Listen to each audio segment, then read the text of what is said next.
Good morning बच्चों, मेरा नाम आनंद प्रकाश है।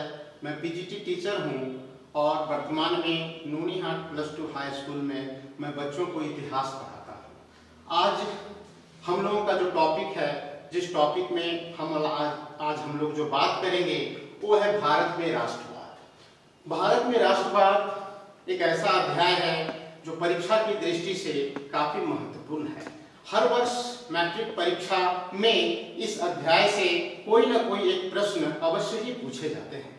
यह जो चैप्टर है, इस चैप्टर में हम लोग आज इन विषयों को जो है सो देखेंगे। आप देखेंगे कि सबसे पहला कि राष्ट्रवाद का अर्थ हम लोग समझेंगे, फिर भारत में राष्ट्रवाद कैसे डेवलप हुआ उसके बारे में बात करेंगे, फिर प्रथम विश्व युद्ध के समय राष्ट्रवाद की स्थिति क्या थी उसके बारे में हम लोग बात करेंगे, पुनः गांधी जी के आगमन को देखेंगे और उनके काम करने के तरीकों को समझेंगे, खास करके सत्याग्रह को समझने का प्रयास करेंगे।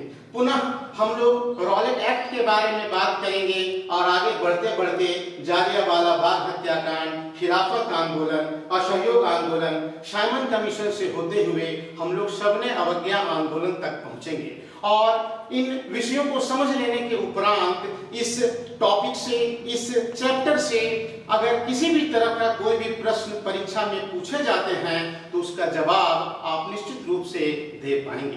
तो बच्चों, सबसे पहले हम लोग राष्ट्रवाद का अर्थ समझते हैं कि राष्ट्रवाद कहते किसको हैं।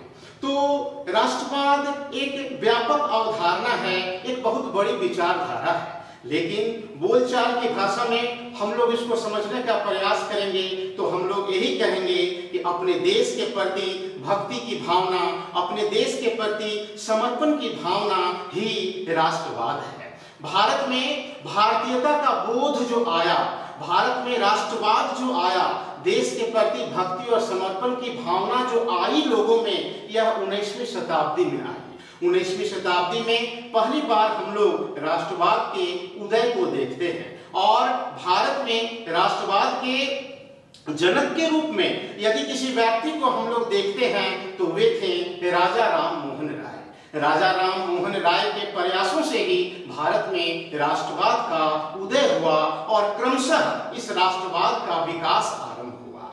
राष्ट्रवाद अभी भी विकास क्रम में है। भारतीयता की भावना, देश के प्रति भक्ति की भावना, देश के प्रति समर्पण की भावना अभी भी विकास क्रम में है। ये नहीं कह सकते हम लोग कि राष्ट्रवाद पूरी तरह से आ चुका है भारत में।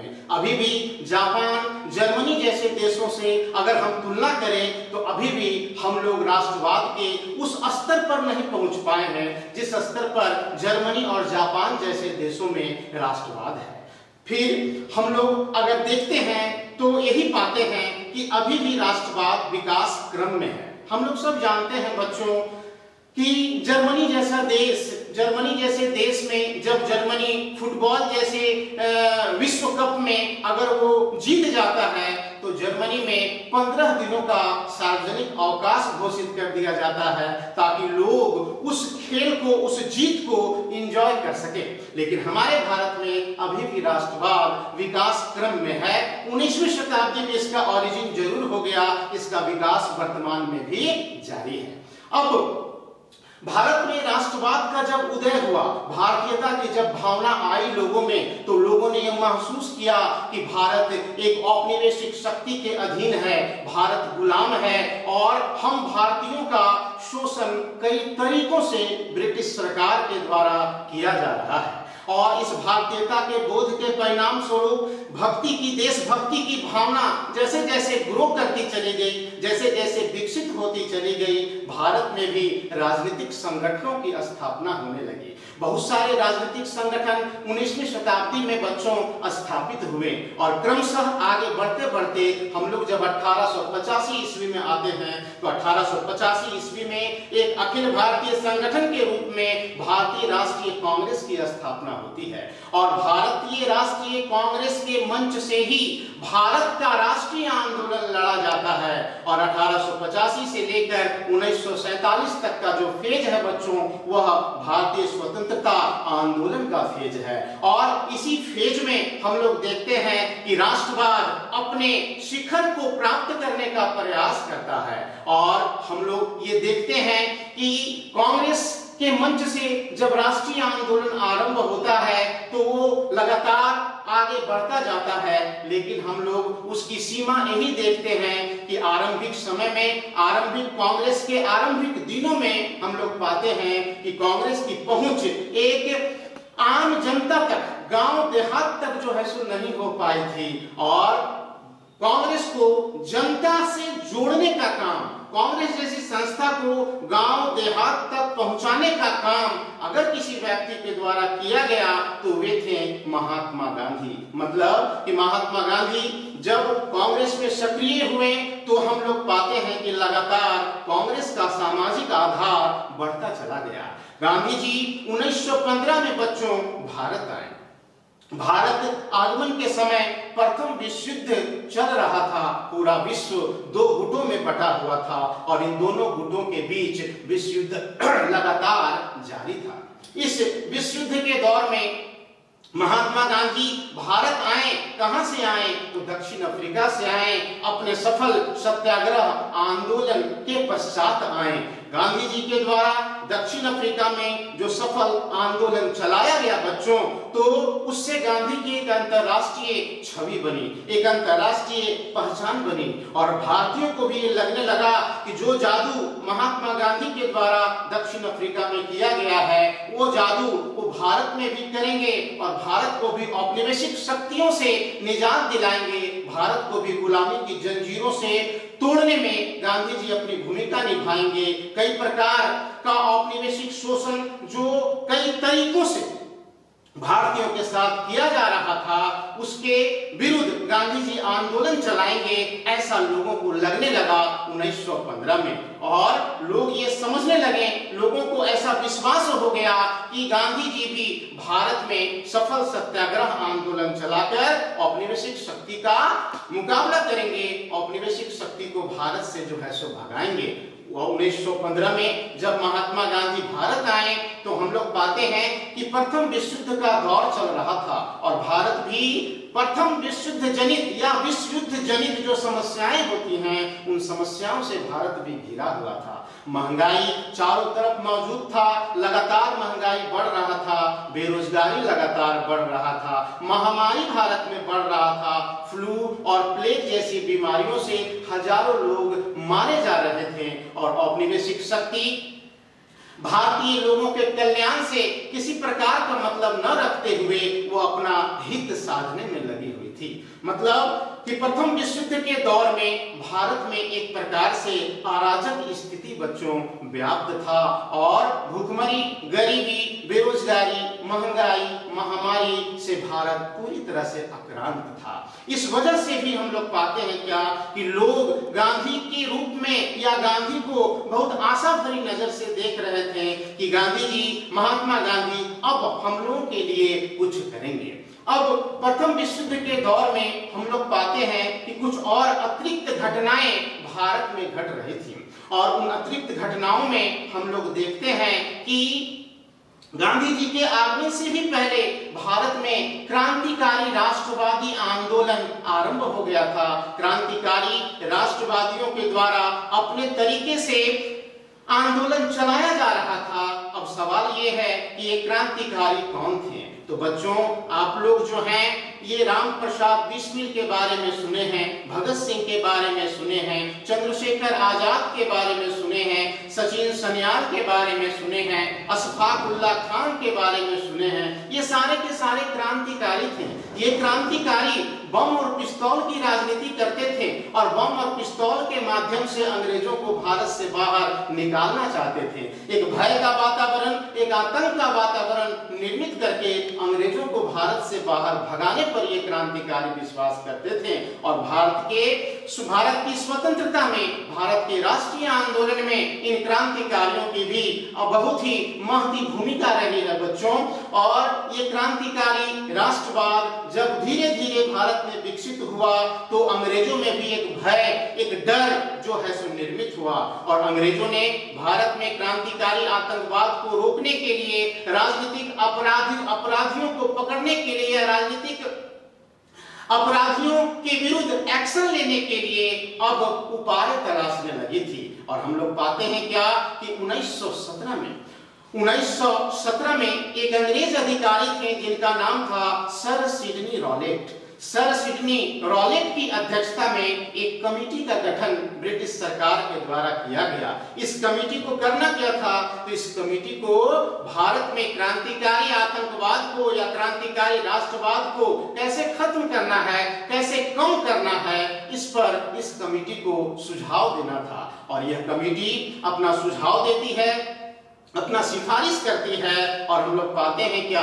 कि इसी कमेटी की सिफारिश पर एक अधिनियम बनाया जाता है, एक एक्ट बनाया जाता है जिसको हम लोग रॉलेट एक्ट के नाम से जानते हैं। रॉलेट एक्ट एक अधिनियम था, एक कानून था। इसकी क्या महत्वपूर्ण बातें थी? इसकी सबसे प्रमुख बात तो बच्चों यही थी कि इस एक्ट के तहत मात्र शक के आधार पर ब्रिटिश सरकार किसी भी व्यक्ति को गिरफ्तार कर सकती थी। सिर्फ डाउट हो गया कि नहीं आप कोई क्रांतिकारी हैं, कोई सबूत नहीं चाहिए, हमको लग गया कि ये भाई आप एक क्रांतिकारी हो सकते हैं, तो हम आपको गिरफ्तार कर सकते हैं और आपको 2 साल तक हम जेल में डाल करके रख सकते हैं। 2 साल तक जेल में डाल करके आपको हम रख सकते हैं। आप अपनी जमानत के लिए अपील भी नहीं कर सकते हैं। इसीलिए इस कानून को कहा गया काला कानून। एक ऐसा कानून जिसमें ना कोई वकील था, ना कोई अपील था, ना ही कोई दलील था। इस कानून का व्यापक विरोध हुआ बच्चों। पूरे भारत में एक असंतोष का वातावरण निर्मित हुआ क्योंकि इस कानून का जो है सो व्यापक दुरुपयोग हो सकता था। इस कानून की तुलना आप कुछ समय पहले के टाडा और कोटा कानून से कर सकते हैं जो आतंकवाद को रोकने के लिए लाया गया था। अब यह जो रॉलेट एक्ट था जिसको काला कानून कहा गया, इसमें 2 साल तक किसी भी व्यक्ति को जब गिरफ्तार किया जा सकता था तो इसका स्वाभाविक था कि 2 साल तक जेल में किसी को भी पकड़ करके रखा जा सकता था। तो स्वाभाविक था इस प्रकार का प्रोविजन अगर होगा, इस प्रकार का प्रावधान अगर होगा तो इसका व्यापक विरोध होगा। भारत में भी इसका व्यापक विरोध हुआ और सबसे ज्यादा विरोध बच्चों कहां हुआ, तो पंजाब में हुआ, है ना। इस एक्ट के तहत सबसे अधिक गिरफ्तारी जो है वो पंजाब में हुई। पंजाब की स्थिति अराजक बन गई।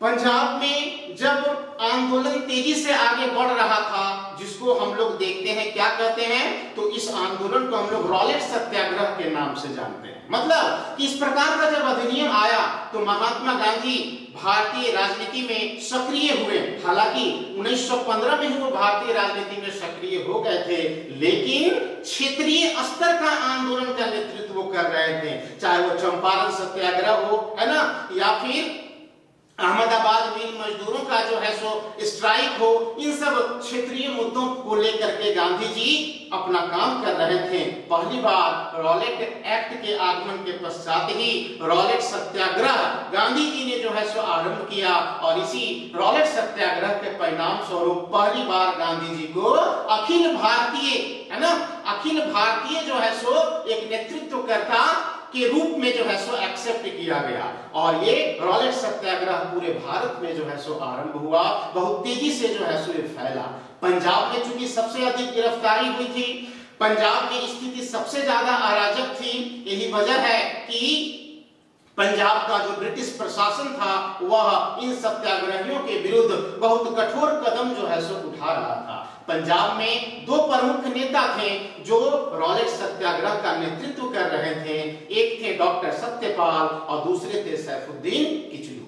ये दोनों नेतृत्व कर रहे थे पंजाब में किसका, तो रॉलेट सत्याग्रह का नेतृत्व कर रहे थे और ब्रिटिश सरकार के द्वारा इन दोनों को अमृतसर में गिरफ्तार कर लिया गया और इन लोगों को अमृतसर से निर्वासित कर दिया गया। इसका व्यापक जो है सो गुस्सा प्रदर्शित किया लोगों ने। अब जो है सो पंजाब में रॉलेट सत्याग्रह नेतृत्व विहीन हो गया क्योंकि दोनों उनके प्रमुख नेताओं को निर्वासित कर दिया गया था। अमृतसर का जो वातावरण था वो अराजक हो गया। गया। इसी समय में हम लोग पाते हैं बच्चों कि वहां वैसाखी का त्योहार मनाया जा रहा था, रामनवमी का त्योहार मनाया जा रहा था, मेला का आयोजन किया गया था। बहुत सारे लोग जो हैं उस मेले में जुटे हुए थे अमृतसर में। और वहां हम लोग पाते हैं कि एक बगीचा था जिसको हम सब जालियांवाला बाग के नाम से बच्चों जानते हैं। उस बगीचे में बहुत सारे लोग जो हैं सो बैठे हुए थे। उस बगीचे में रॉलेट सत्याग्रह से जुड़े हुए भी बहुत सारे लोग जो हैं सो बैठे हुए थे, एक बैठक कर रहे थे कि अब उनका नेता गिरफ्तार हो चुका है, अब आंदोलन को कैसे आगे बढ़ाया जाए। इसको लेकर के जालियांवाला बाग में करीब 30,000 लोगों की जो है सो भीड़ जमा थी।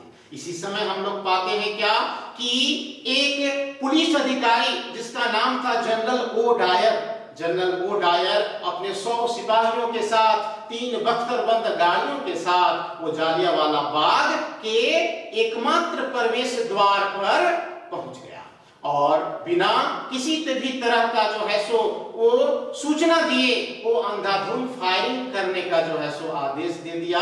और बच्चों 1650 चक्र गोलियां चलाई गई, करीब करीब 7,000 से भी अधिक गोलियां चली और इसमें हजारों लोगों की जो है सो मृत्यु हो गई। इस घटना को हम लोग जालियांवाला बाग हत्याकांड के नाम से जानते हैं, जो 13 अप्रैल 1919 को घटा था।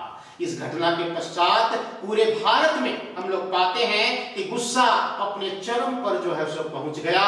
इस घटना के पश्चात महात्मा गांधी ये निर्णय लेते हैं कि अब जो भाई पानी जो है वो सर से ऊपर जा रहा है, अब समय आ गया है एक अखिल भारतीय स्तर पर एक आंदोलन करने का और उसका नेतृत्व करने का। और महात्मा गांधी जब निर्णय ले लेते हैं कि अब एक अखिल भारतीय स्तर का, एक अखिल भारतीय स्वरूप वाला एक आंदोलन हमको स्टार्ट करना है और इसी आंदोलन को वो असहयोग आंदोलन नाम देते हैं। अब बच्चों गांधी के आंदोलनों को समझने से पहले हम लोग महात्मा गांधी के काम करने के तरीकों के बारे में थोड़ी सी जानकारी ले लें, जिसको हम लोग यहाँ देख रहे हैं सत्याग्रह। गांधी का जो तरीका था वो सत्याग्रह का तरीका था। सत्याग्रह भी बच्चों एक बहुत बड़ी अवधारणा है, बहुत बड़ी विचारधारा है। ऐसे सामान्य रूप से अगर सत्याग्रह को समझें तो हम लोग पाते हैं क्या कि सत्य के लिए आग्रह करना ही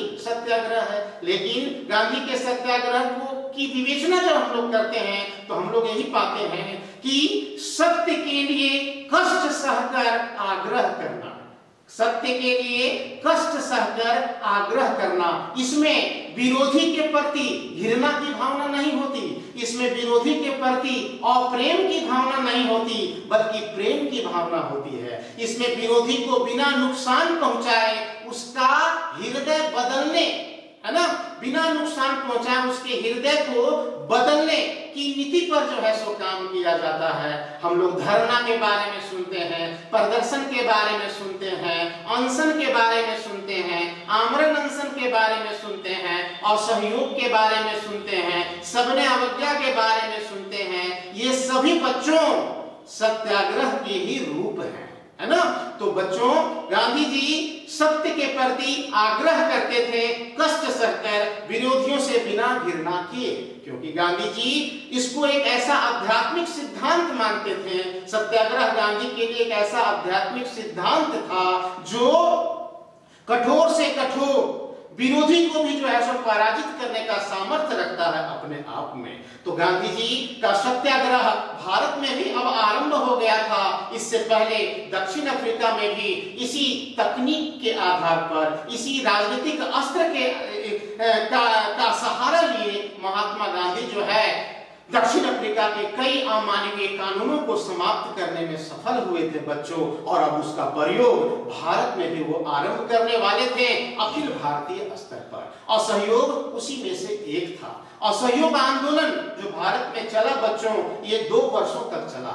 1920 से 1922 तक यह आंदोलन जो है सो चला। इसमें सबसे पहले हम लोग असहयोग को समझ लेते हैं कि असहयोग का मतलब यहाँ पर क्या है। तो गांधी जी का ऐसा मानना था कि भारत में जो ब्रिटिश सत्ता स्थापित हुआ है, भारत में जो ब्रिटिश शासन स्थापित हुआ है, वो भारतीयों के सहयोग से स्थापित हुआ है, भारतीयों के कोऑपरेशन से स्थापित हुआ है। अतः यदि भारतीय ब्रिटिश शासक से या ब्रिटिश व्यवस्था के प्रति अगर असहयोग का प्रदर्शन करने लगे, उसके साथ असहयोग करने लगे, तो ब्रिटिश शासक या ब्रिटिश साम्राज्य भारत से समाप्त हो जाएगा।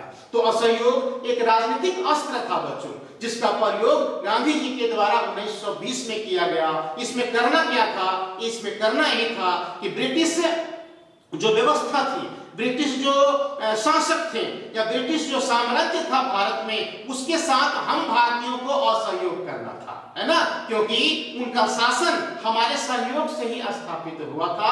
उनकी संख्या बच्चों काफी कम थी, अंग्रेजों की संख्या काफी कम थी, हम ही बहुसंख्यक थे और हम बहुसंख्यक पर वो अल्पसंख्यक लोग जो है सो शासन करते थे। आपको जानकर आश्चर्य होगा कि 15 अगस्त 1947 में जब हम लोग स्वतंत्र हुए, उस समय अंग्रेजों की संख्या भारत में करीब 54,000 थी और हम लोग करीब 40 करोड़ के आसपास में थे। मतलब कि 40 करोड़ लोगों पर करीब 54,000 लोग जो है सो शासन कर रहे थे। तो स्वाभाविक था कि हमारे सहयोग से ही उनका शासन यहाँ पर जो है सो स्थापित हुआ था। जो भी व्यवस्थाएं अंग्रेजों के द्वारा यहाँ पर लाई गई थी, जो प्रशासनिक संरचना निर्मित की गई थी, चाहे वो भारतीय ब्रिटिश सेना हो, चाहे भारतीय ब्रिटिश पुलिस हो, या भारतीय ब्रिटिश जो जुडिशरी सिस्टम हो, या अन्य जो भी सिस्टम था बच्चों, उसमें अधिकांश भारतीय लोग ही काम करते थे। तो गांधी जी का मानना था कि यदि एक साथ हम सभी अंग्रेजी व्यवस्था के विरुद्ध अगर असहयोग आरंभ कर दें, तो वो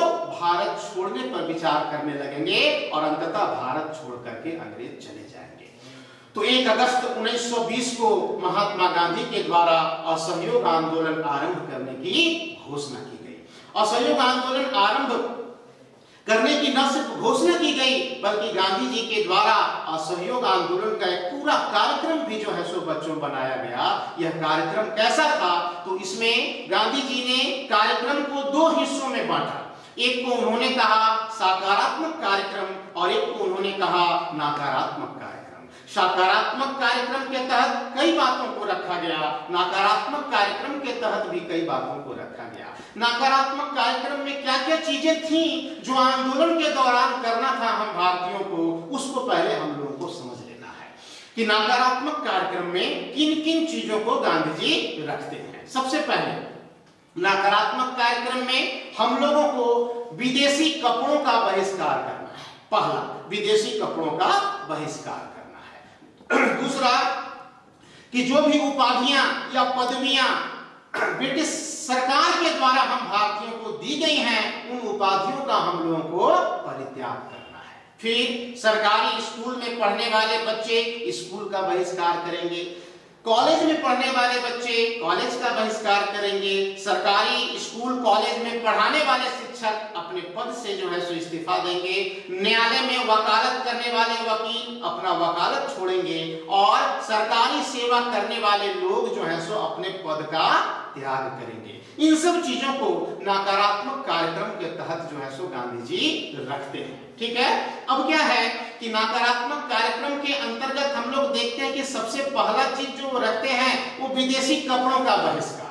तो इसको समझना है कि आखिर गांधी जी विदेशी कपड़ों के बहिष्कार पर इतना बल क्यों देते थे। तो बच्चों देखिए, भारत में जो ब्रिटिश शासन स्थापित हुआ था, तो हम लोग सबको पता है, हम लोग पढ़ भी चुके हैं कि सबसे पहले भारत में ईस्ट इंडिया कंपनी नाम का एक व्यापार करने वाली कंपनी जो है वो भारत आई थी और आरंभ में यह कंपनी भारत के साथ व्यापार करती थी, लेकिन कालांतर में यह एक शासक की भूमिका में आ गई, भारत पर इसने अपना राजनीतिक नियंत्रण स्थापित कर लिया।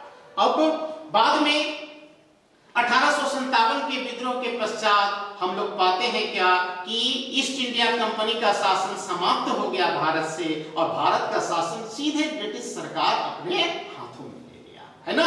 लेकिन व्यापार करना वो लोग भूले नहीं, व्यापार करना वो लोग छोड़े नहीं। पूरे ब्रिटिश शासनकाल के दौरान हम लोग पाते हैं क्या कि सबसे ज्यादा अगर किसी चीज का अंग्रेज व्यापार करते थे तो वो था कपड़ों का व्यापार। इंग्लैंड के कारखानों में बने हुए कपड़े भारत के बाजार में बेचे जाते थे और इससे अंग्रेजों को काफी लाभ होता था, है ना, इससे काफी प्रॉफिट होता था। तो विदेशी कपड़ों का बहिष्कार इसलिए ताकि ब्रिटिश अर्थव्यवस्था की जड़ को ही हिलाया जा सके, ब्रिटिश अर्थव्यवस्था की जड़ पर ही चोट किया जा सके।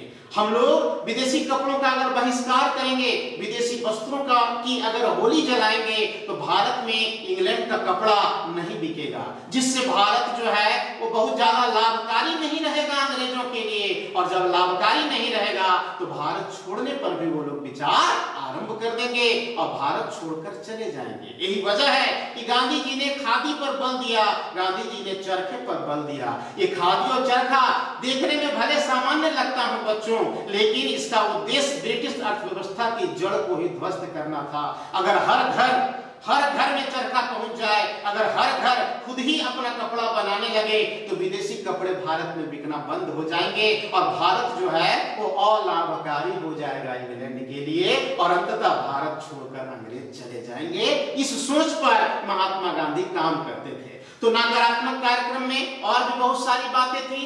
अब हम लोग आते हैं सकारात्मक कार्यक्रम में कि इस असहयोग आंदोलन में गांधी जी ने सकारात्मक कार्यक्रम के तहत किन किन चीजों को रखा। तो सबसे पहले कि आंदोलन के दौरान चरखा का प्रचार प्रसार करना है, आंदोलन के दौरान खादी का प्रचार प्रसार करना है। दूसरा कि हिंदू मुस्लिम एकता पर जो है सो बल देना है, ठीक है। तीसरा अस्पृश्यता या छुआछूत के विरोध में काम करना है हम लोगों को। और चौथा कि मद्यपान, है ना, के विरुद्ध जो है सो हम लोगों को काम करना है और मद्य निषेध एक प्रकार से भारत में लागू करना है, क्योंकि भारतीय समाज में शराब का सेवन और अफीम का सेवन एक सामान्य सी बात थी और गांधी जी आंदोलन में इसको भी जोड़ते हैं कि सकारात्मक कार्यक्रम के अंतर्गत हमको इस पर भी काम करना है। ऐसा क्यों?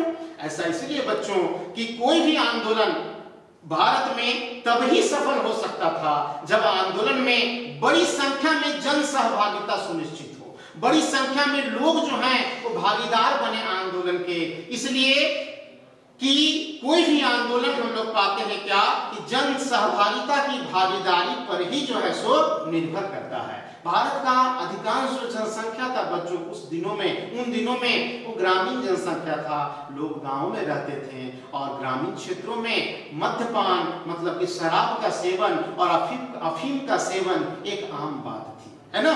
ऐसे लोगों को आंदोलन में शामिल करना कठिन था और मद्य निषेध लागू करके अफीम की दुकानों पर अफीम के ठेकों पर धरना देकर, शराब की दुकानों पर धरना देकर हम लोग इसकी बिक्री को बंद कर सकते थे, कम कर सकते थे और ज्यादा से ज्यादा लोगों को आंदोलन में जोड़ सकते थे और इस प्रकार की सामाजिक समस्या को भी दूर कर सकते थे। इसलिए सकारात्मक कार्यक्रम में गांधी जी इसको प्रमुखता से जो है सो रखते हैं। फिर गांधी जी हिंदू मुस्लिम एकता की बात करते हैं, क्योंकि गांधी जी को पता था कि भारत में कोई आंदोलन अगर सफल हो सकता है तो हिंदुओं और मुसलमानों के परस्पर सहयोग से ही सफल हो सकता है। हिंदू और मुसलमानों में परस्पर एकता से ही जो है सो सफल हो सकता है। इसलिए हिंदू मुस्लिम एकता की बात गांधी जी लगातार अंतिम समय तक जो है सो बच्चों करते रहे। फिर हम लोग पाते हैं कि सकारात्मक कार्यक्रम में गांधी जी अस्पृश्यता या छुआछूत को भी रखते हैं कि इसको भी जो है सो आंदोलन के दौरान इसके विरुद्ध भी हम लोगों को काम करना है। ऐसा इसीलिए बच्चों क्योंकि उस जमाने में छुआछूत या अस्पृश्यता की भावना समाज में काफी प्रबल थी। अब क्या है कि जिस समाज में इस प्रकार की भावना होगी, इस प्रकार की समस्याएं मौजूद होगी, उस प्रकार के समाज में आंदोलन सफल कैसे होगा? क्योंकि आंदोलन में तो हम लोगों को व्यापक जन सहभागिता सुनिश्चित करनी है, बड़ी संख्या में लोगों को जोड़ना है आंदोलन में। और अगर ऐसी स्थिति में एक ब्राह्मण कहे कि नहीं हम इस अस्पृश्य जाति के साथ आंदोलन में शामिल नहीं हो सकते, तब तो आंदोलन हो गया, तब तो आंदोलन सफल हो ही नहीं सकता था भारत में। यही वजह है कि गांधी जी अपने पूरे जीवन काल में अपने हर आंदोलन में बच्चों अस्पृश्यता के विरुद्ध काम किए, अस्पृश्यता के विरुद्ध उन्होंने जनमानस को जो है सो जगाया, एक चेतना जगाई और अपने हर आंदोलन में इन कार्यक्रमों को जो है सो शामिल करते चले गए। तो हम लोगों ने क्या देखा? हम लोगों ने देखा कि असहयोग आंदोलन जो 1920 से 22 के बीच चला था, इस आंदोलन में महात्मा गांधी के द्वारा दो तरह के कार्यक्रम बनाए गए, एक सकारात्मक और दूसरा नकारात्मक। आंदोलन आरंभ हुआ और जो कार्यक्रम बनाए गए थे व्यापक रूप से जो है सो उन कार्यक्रमों को लागू किया गया और बहुत तेजी से असहयोग आंदोलन बच्चों आगे बढ़ा। पूरा भारत एक प्रकार से आंदोलन में शामिल हो गया, प्रत्यक्ष रूप से भी और अप्रत्यक्ष रूप से भी। जो लोग प्रत्यक्ष रूप से आंदोलन में भागीदारी नहीं निभा पाए, वो अप्रत्यक्ष रूप से जो है सो अपनी भागीदारी निभाते हैं, गांधी जी को अपना मोरल सपोर्ट जो है सो प्रदान करते हैं। देखते ही देखते स्थिति विकराल हो गया, स्थिति बहुत बड़ा हो गया, अराजक सा जो है सो हो गया और धीरे धीरे आंदोलन में जो है सो हिंसा का तत्व भी जो है सो प्रवेश करने लगा। गांधी जी ने पहले ही लोगों से यह कमिटमेंट किया था, लोगों के से कहा था कि हम आंदोलन तो स्टार्ट कर रहे हैं, लेकिन एक शर्त है और वो शर्त ये है कि आंदोलन के दौरान अगर हिंसा होता है तो हम अपने आंदोलन को जो है सो वापस ले लेंगे। हमारा आंदोलन पूरी तरह से जो है सो अहिंसक होना चाहिए। और हुआ क्या कि जैसे जैसे आंदोलन आगे बढ़ता चला गया, उसमें हिंसा का भी पुट घुसता चला गया, हिंसा का भी अंश जो है प्रवेश करता चला गया और अंततः हम लोग पाते हैं बच्चों कि 5 फरवरी 1922 को गोरखपुर में चौरा चौरी नाम का एक जगह था, वहां पर बहुत सारे आंदोलनकारियों ने एक थाने को जला दिया, जिसमें करीब 22 लोगों की जो है सो मौत हो गई, है ना। ये एक बहुत बड़ी हिंसक कार्रवाई थी जिसमें 22 लोग जो है सो मारे गए थे और गांधी जी ने इसी चौरा चौरी कांड के पश्चात असहयोग आंदोलन को वापस लेने का बच्चों फैसला कर लिया। उन्होंने असहयोग आंदोलन को वापस ले लिया, है ना। इसके लिए गांधी जी की आलोचना भी हुई, है ना, कि जब आंदोलन अपने पूरे टॉप लेवल पर था, अपने पूरे शिखर पर था, तो आंदोलन को वापस लेना न्यायोचित नहीं है। इस प्रकार का आरोप भी लगाया गया गांधी पर। खैर, गांधी जी के काम करने का अपना एक अलग तरीका था। गांधी जी को पता था कि वो लड़ रहे हैं किससे, तो लड़ रहे हैं विश्व के सबसे शक्तिशाली देश से, मतलब इंग्लैंड से, है ना। एक ऐसा देश जो आर्थिक रूप से भी मजबूत है और विज्ञान एवं प्रौद्योगिकी के मामले में भी मजबूत है ना। आधुनिक से आधुनिक अस्त्र शस्त्रों का प्रयोग करने वाला ये देश है। और भारत कैसा देश है, तो ऐसा देश जहां की अधिकांश जनसंख्या गांवों में रहती है, रोज कमाती है और रोज खाती है। ऐसे लोग को आंदोलन में हम अगर भागीदार बनाए हैं तो मात्र अहिंसा के रास्ते ही हम अंग्रेजी शक्ति से या इंग्लैंड जैसी शक्ति से मुकाबला कर सकते थे, क्योंकि डंडा और भाला लेकर के मशीन गन का सामना नहीं किया जा सकता था। और यदि आंदोलन में हमारा हिंसा होता है तो हमारे आंदोलन को कुचलने का एक अच्छा बहाना भी जो है सो ब्रिटिश शासक को मिल सकता था। यही वजह है कि गांधी जी अहिंसा की बात करते थे और अहिंसा के रास्ते ही जो है सो स्वतंत्रता प्राप्ति की वकालत करते थे। यही वजह है कि गांधी का हर आंदोलन अहिंसा पर आधारित होता था। यही वजह है कि चौरा चौरी के पश्चात उन्होंने असहयोग आंदोलन को वापस लेने का जो है सो फैसला कर लिया, है ना। अब बच्चों हम लोग अभी तक क्या देखें, हम लोग देखें कि राष्ट्रवाद का अर्थ क्या है। भारत में राष्ट्रवाद जो 19वीं शताब्दी में आया तो उसके बारे में हम लोग चर्चा किए। प्रथम विश्व युद्ध के समय कुछ समस्याएं जो आम समस्याएं होती हैं उससे भारत दो चार हो रहा था, उसको भी हम लोगों ने जो है सो देखा। फिर हम लोगों ने गांधी के सत्याग्रह के बारे में, रॉलेट एक्ट के बारे में, जालियांवाला बाग हत्याकांड के बारे में हम लोग जो है सो बात की है। अब बच्चों इसी के बीच एक और चीज हुआ भारत में जिसको हम लोग खिलाफत आंदोलन के नाम से जानते हैं।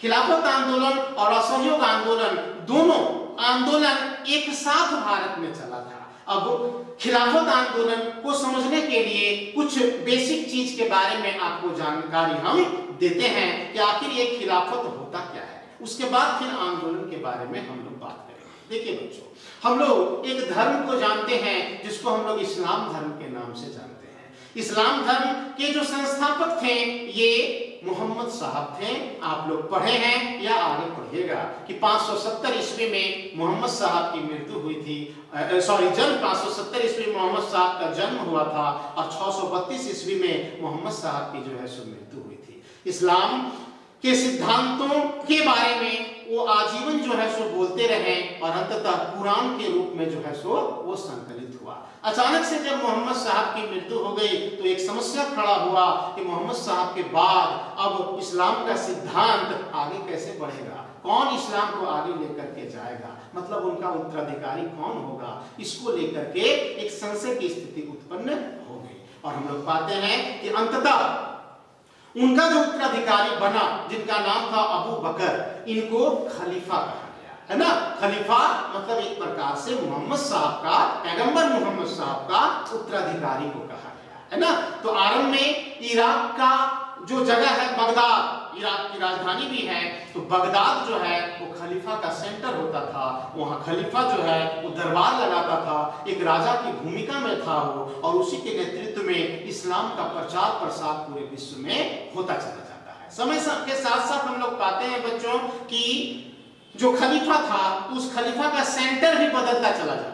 आरंभ में बगदाद था, फिर सीरिया चला गया सेंटर, फिर मिस्र चला गया, और प्रथम विश्व युद्ध के दिनों में हम लोग पाते हैं कि यह सेंटर तुर्की में था। तुर्की का जो राजा था बच्चों, वही उस समय खलीफा था, और पूरे विश्व के मुसलमान खलीफा को अपना धार्मिक गुरु समझते थे, धार्मिक गुरु मानते थे। जो स्थान ईसाई समाज में पोप का है, वही स्थान बच्चों मुस्लिम समाज में खलीफा का हुआ करता था।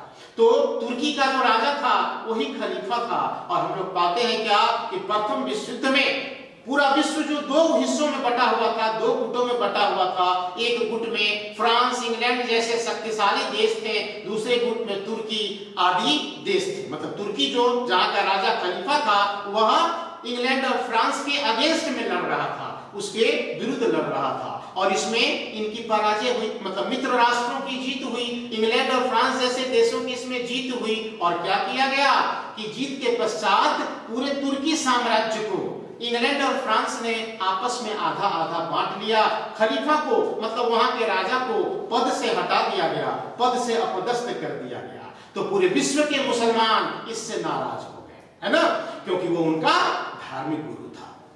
अब क्या है कि पूरे विश्व के मुसलमानों ने यह मांग की खलीफा को उसके पद पर फिर से जो है सो बिठाया जाए। खलीफा को जो अपदस्थ किया गया है तो खलीफा को फिर से पदस्थापित किया जाए। इस मांग को लेकर पूरे विश्व में जो बच्चों आंदोलन चला, उसी को खिलाफत आंदोलन के नाम से हम लोग जानते हैं। भारत में भी मुसलमानों की अच्छी खासी संख्या थी, तो स्वाभाविक था कि खिलाफत आंदोलन भारत में भी चलता, और चला भी। महात्मा गांधी को ऐसा लगा कि यह जो मुद्दा है वो हिंदुओं और मुसलमानों को एक दूसरे के ज्यादा करीब ला सकता है, इसलिए महात्मा गांधी ने खिलाफत की वकालत की, और भारत में खिलाफत आंदोलन को अपना नेतृत्व भी बच्चों को प्रदान किया गया, है ना। खिलाफत आंदोलन के दो प्रमुख नेता थे, जिनको हम लोग अली बंधु के नाम से जानते हैं, मोहम्मद अली और शौकत अली। ये दोनों भाई थे, अली बंधु के नाम से जाने जाते थे, और भारत में खिलाफत आंदोलन का एक प्रकार से नेतृत्व इन्हीं अली बंधुओं के द्वारा किया गया, जिसको पीछे से सपोर्ट महात्मा गांधी के द्वारा जो है सो दिया गया। अब ये खिलाफत आंदोलन चला, और इसके साथ साथ हम लोग पाते हैं क्या कि जालियांवाला बाग जैसी हत्याकांड जब घट जाती है, तो गांधी जी एक अखिल भारतीय स्तर पर असहयोग आंदोलन स्टार्ट कर देते हैं, और खिलाफत असहयोग जो है वो साथ साथ चलता है ना। तो अब आप समझ गए होंगे कि खिलाफत आंदोलन जो है वो क्या था। तो सिंपल में खलीफा को उसके पद पर फिर से बैठाने के लिए पूरे विश्व के मुसलमानों के द्वारा चलाया गया आंदोलन एक खिलाफत आंदोलन था, और यह भारत में भी चला था। 1919 में यह आरंभ हुआ था, ठीक है। अब देखिए हम लोग आगे बढ़ते हैं, असहयोग आंदोलन से आगे बढ़ते हैं, और पाते हैं हम लोग कि क्या होता है। तो असहयोग आंदोलन चौरा चौरी के पश्चात अचानक से जो है सो महात्मा गांधी के द्वारा वापस ले लिया गया। इसका विरोध हुआ, इसकी आलोचना हुई, है ना। कई प्रकार की और भी घटनाएं घटी इस दौर में। तो उन घटनाओं में हम लोग पाते हैं क्या कि गांधी जी की आलोचना हुई और स्वराज पार्टी की स्थापना हुई। स्वराज पार्टी का अपना एक अलग इतिहास है बच्चों, जो थोड़ा विषयांतर है ना। फिर हम लोग पाते हैं क्या कि स्वराज पार्टी अपने तरीके से काम करता है, और इस प्रकार इतिहास आगे जाते जाते साइमन कमीशन तक पहुंच जाता है। साइमन कमीशन तक पहुंच जाता है का मतलब यह है बच्चों कि भारत में जो अंग्रेजों का शासन चल रहा था, भारत में जो अंग्रेजों का शासन चलाया जाता था तो किसी न किसी अधिनियम या किसी न किसी कानून पर वो आधारित होता था। जैसे कि 1909 का अधिनियम आया था, 1909 के अधिनियम के तहत भारत का शासन चलाया गया। फिर 1919 का अधिनियम आया और 1919 के अधिनियम के तहत भारत का शासन चलाया गया। 1919 के अधिनियम में एक बात निहित था कि 10 वर्षों के पश्चात इस अधिनियम की समीक्षा की जाएगी और एक नया अधिनियम जो है सो लाया जाएगा जिस पर भारत का शासन आधारित होगा, है ना। इंग्लैंड में जो गवर्नमेंट थी, इंग्लैंड में जो सरकार थी, उसने 2 साल पहले ही मतलब 1929 में एक आयोग का गठन होना था जो 1919 के अधिनियम की समीक्षा करती, लेकिन 2 साल पहले ही 1927 में हम लोग पाते हैं कि साइमन कमीशन का जो है सो गठन कर दिया गया। साइमन कमीशन को क्या करना था, तो साइमन कमीशन 1919 के अधिनियम पर विचार करती, 1919 के अधिनियम की समीक्षा करती और अपना सिफारिश देती, अपना रिपोर्ट देती, जिस पर एक नया अधिनियम बनाया जाना था। अब क्या है कि साइमन कमीशन भारत आता है 1928 में और भारत का दौरा करता है जिसका हम भारतीयों के द्वारा विरोध किया जाता है। साइमन वापस जाओ का नारा लाला लाजपत राय जैसे नेता के द्वारा दिया जाता है और पूरे भारत में साइमन गो बैक का एक आंदोलन स्टार्ट हो जाता है। क्यों? इसलिए कि इस आयोग में एक भी भारतीय सदस्य को नहीं रखा गया था, है ना। जो आयोग भारत के भविष्य का निर्धारण करने वाली थी, उस आयोग में एक भी भारतीय सदस्य का न होना विरोध का मुख्य कारण था और यही वजह है कि साइमन कमीशन का पूरे भारत में अलग अलग तरीकों से विरोध किया गया, है ना। फिर हम लोग पाते हैं क्या कि जिन दिनों विरोध हो रहा था उन दिनों हम लोगों के द्वारा जो विरोध किया जा रहा था तो उन दिनों उसी समय में उसी पृष्ठभूमि में एक अंग्रेज अधिकारी था बच्चों जिसका नाम था बर्किनहेड। तो बर्किनहेड ने भारतीयों को चुनौती दी, कांग्रेस को चुनौती दी कि अगर आप में योग्यता है, यदि आप में क्षमता है तो आप ही कोई ऐसा संविधान हमको बना करके दिखाइए जो भारत में रहने वाले हर वर्ग और समूह के लोगों को संतुष्ट कर सके। कांग्रेस ने इस चुनौती को स्वीकार कर और मोतीलाल नेहरू की अध्यक्षता में एक कमेटी का गठन किया गया बच्चों। यह कमेटी क्या करती, तो एक भारतीय संविधान का प्रारूप तैयार करती, है ना जी। और ये जो कमेटी था ये मोतीलाल नेहरू की अध्यक्षता में जो है सो गठित हुआ और इसी कमेटी का जो रिपोर्ट था बच्चों, इसको हम लोग नेहरू रिपोर्ट के नाम से जानते हैं, है ना। अब क्या है कि असहयोग आंदोलन के पश्चात एक बार पुनः इस पृष्ठभूमि में महात्मा गांधी भारतीय राजनीति में फिर से जो है सो प्रकट होते हैं, है ना। और वो जो है महात्मा गांधी नेहरू रिपोर्ट एक्सेप्ट करने का दबाव डालते हैं ब्रिटिश सरकार पर कि भाई आपने मुझे चैलेंज किया था, है ना, कि आप नहीं बना सकते, ये तो हम बना दिए, अब इसको लागू कीजिए आप, ठीक है। नेहरू रिपोर्ट को जो है सो आप लागू कीजिए।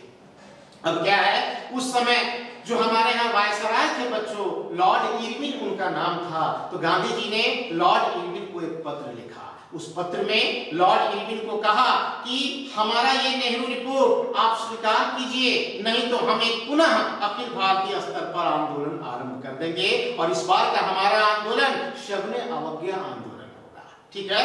अब क्या था कि लॉर्ड इरविन के द्वारा नेहरू रिपोर्ट पर कोई विचार नहीं किया गया और अंततः गांधी जी शबने अवज्ञा आंदोलन आरंभ करने का निर्णय लेते हैं, ठीक है।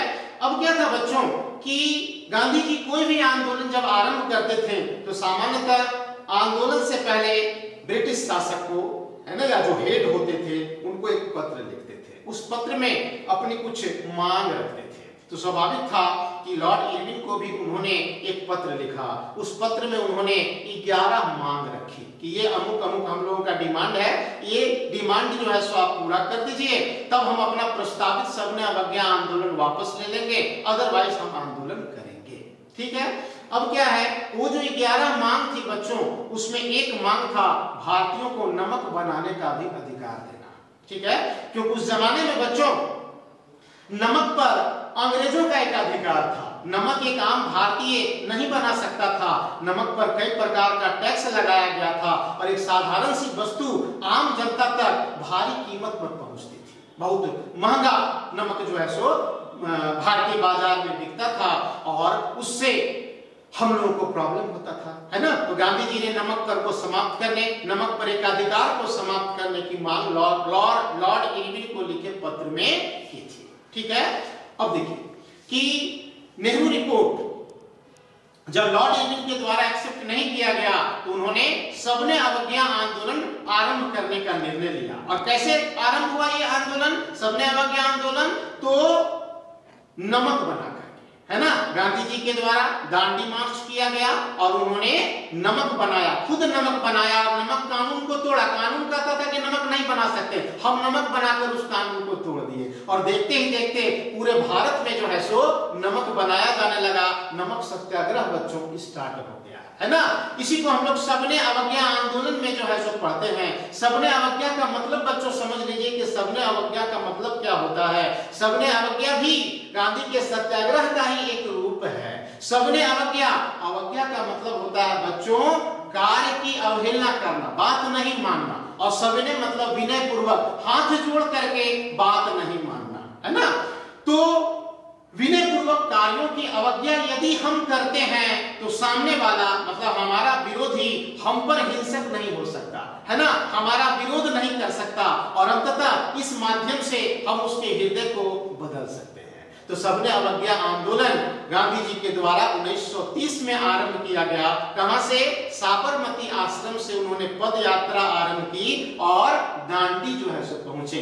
दांडी गुजरात में ही एक जगह है बच्चों, गुजरात के नवसारी जिला में दांडी एक जगह है, समुद्र का तट है वो, है ना। और वहां पर गांधी जी पद यात्रा करके अपने 78 सहयोगियों के साथ पहुंचते हैं और समुद्र के तट पर ही वो नमक बनाकर सबने अवज्ञा आंदोलन को स्टार्ट करते हैं। और देखते ही देखते पूरे भारत में जो है सो गैर कानूनी नमक बनाया जाने लगता है। लाखों लोग इस आंदोलन में शामिल हो जाते हैं और इस आंदोलन में भी उसी प्रकार के कार्यक्रम को जो है सो लागू किया जाता है जो असहयोग आंदोलन के दौरान बच्चों लाया गया था। वही सकारात्मक और नकारात्मक वाला जो भी बात था कि चरखा का प्रचार करना है, खादी का प्रचार करना है, हिंदू मुस्लिम एकता की बात करनी है, अस्पृश्यता के विरोध में काम करना है, मद्यपान के विरोध में काम करना है, विदेशी कपड़ों का बहिष्कार करना है, सरकारी नौकरी से इस्तीफा देना है, स्कूल कॉलेज का बहिष्कार करना है, आदि आदि, जिसकी चर्चा हम लोग असहयोग आंदोलन के दौरान किए थे। सबने अवज्ञा आंदोलन में भी ये सारे के सारे चीज लगातार हो रहे थे। लेकिन इस आंदोलन की एक खास बात बच्चों ये रही कि इसमें महिलाओं की जबरदस्त भागीदारी रही, है ना।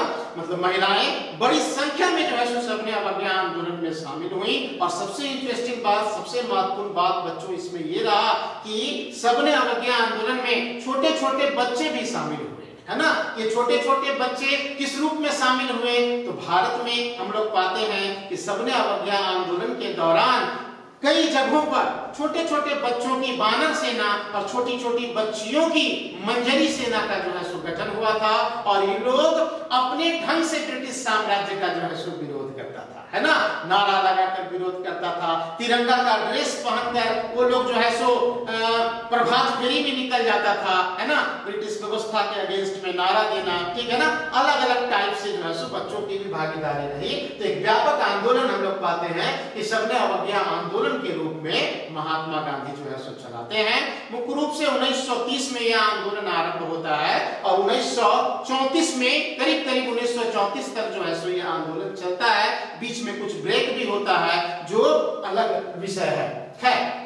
तो अब तक के डिस्कशन में बच्चों, अब तक की इस परिचर्चा में आप लोगों ने क्या सीखा, या फिर इस अध्याय से जो परीक्षा में प्रश्न पूछे जाएंगे तो आपसे पूछेगा या तो पूछ सकता है कि भाई राष्ट्रवाद से आप क्या समझते हैं, तो उसका आप जवाब दे देंगे कि भाई देश के प्रति भक्ति और समर्पण की भावना ही राष्ट्रवाद है। भारत में राष्ट्रवाद का उदय 19वीं शताब्दी में हुआ। भारतीय राष्ट्रवाद के या भारतीय राष्ट्रीयता के जो पिता थे, है ना, या प्रवर्तक थे, वो जो राजा राम मोहन राय थे। इस प्रकार से आप उत्तर दे देंगे। फिर हम लोग गांधी जी का पूछेगा आपसे प्रश्न कि भाई सत्याग्रह से आप क्या समझते हैं, तो सत्याग्रह के बारे में भी आप जवाब दे देंगे कि सत्य के लिए आग्रह करना कष्ट सहकर ही सत्याग्रह है। इसमें विरोधी के प्रति प्रेम की भावना होती है, घृणा की भावना नहीं होती। यह एक आध्यात्मिक सिद्धांत है जो अपने विरोधी के हृदय को बदलने पर जो है विश्वास करती है। धरना, प्रदर्शन, अनशन, सबने अवज्ञा, सहयोग, ये सारे के सारे जो चीज हैं तो ये सब सत्याग्रह के ही रूप हैं। फिर आपसे प्रश्न करेगा कि रॉलेट एक्ट के बारे में आप जो है सो लिख देंगे कि रॉलेट एक्ट एक एक्ट था, एक अधिनियम था जो ब्रिटिश सरकार के द्वारा लाया गया था। 1919 में इसको लाया गया था और इस एक्ट में यह प्रोविजन था कि ब्रिटिश सरकार सिर्फ शक के आधार पर, संदेह के आधार पर किसी भी व्यक्ति को गिरफ्तार कर सकती थी और 2 वर्ष तक उसको जेल में डालकर रख सकती थी। यह एक काला कानून था जिसमें ना कोई वकील था, ना कोई अपील था, ना कोई दलील था। आप उसका आंसर कर सकते हैं। जालियांवाला बाग हत्याकांड के बारे में आपसे पूछेगा कि क्या था, तो उसका जवाब आप दे सकते हैं क्योंकि जालियांवाला बाग हत्याकांड बच्चों रॉलेट सत्याग्रह से ही जुड़ा हुआ मामला था। फिर खिलाफत आंदोलन पूछेगा आपसे कि खिलाफत आंदोलन क्या था, उसका भी आप जवाब दे देंगे जो अभी हम आपको बताएं। पुनः आगे असहयोग आंदोलन। असहयोग आंदोलन क्या था? असहयोग आंदोलन में जो भी सकारात्मक और नकारात्मक कार्यक्रम के रूप में उसको हम लोग देखें, वही 2 वर्षों तक भारत में चला था और उसी को ओवरऑल हम लोग असहयोग आंदोलन के नाम से जानते हैं। साइमन कमीशन के बारे में आपसे पूछेगा, उसका भी आप जवाब दे देंगे। 1919 के अधिनियम की समीक्षा करने के लिए आयोग आया था। इसमें चूंकि एक भी भारतीय सदस्य शामिल नहीं था, इसलिए इसका विरोध पूरे भारत में किया गया। साइमन वापस जाओ का नारा दिया गया, आदि आदि। फिर सबने अवज्ञा आंदोलन के बारे में आपसे पूछेगा, उसका भी आप जवाब दे देंगे। उसकी पृष्ठभूमि के रूप में साइमन कमीशन, नेहरू रिपोर्ट आदि की चर्चा करेंगे और फिर सबने अवज्ञा का अर्थ बताते हुए इस आंदोलन को आप समझा सकते हैं। इस प्रकार आज की हमारी इस परिचर्चा में भारतीय राष्ट्रवाद को बहुत ही संक्षेप में हम आपको समझाने का बच्चों प्रयास किए। हमारी बातों को आप गौर से सुनेंगे, समझेंगे तो कई प्रकार के प्रश्नों का उत्तर जो है सो आप दे देंगे जो परीक्षा में पूछे जाएंगे। इन्हीं के साथ आज का लेक्चर बच्चों मैं समाप्त करता हूं। Thank you.